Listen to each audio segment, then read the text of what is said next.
Hi guys, andito na kami sa isa naming area naman. Dito kami sa barangay Magkagong. So akit ako dito para makita nyo yung magandang view. Akit ako sa aming bubong-bubungan.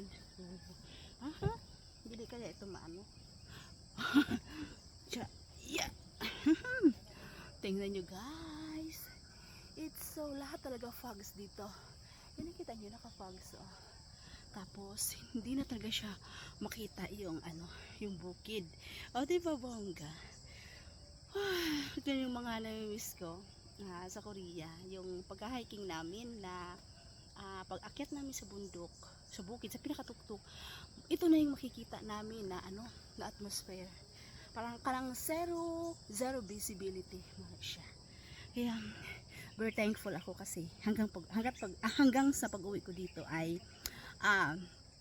meron pa rin ganitong magagandang tanawin. Meron mga foggy morning, foggy afternoon, foggy noon.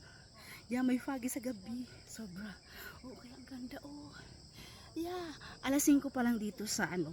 Alas 5 sa hapon, nagpo-fogs na dito sa taas. Yes, tapos mawawala itong fogs na to is mga 9 or 10 ng umaga. O tingnan mo, di ba ang ganda niya? Uhu! Yun lang kwento ko dito. Hindi makita doon yung mga durian namin na iba. Tapos nandito rin yung mga durian po namin na iba. So hindi siya makita.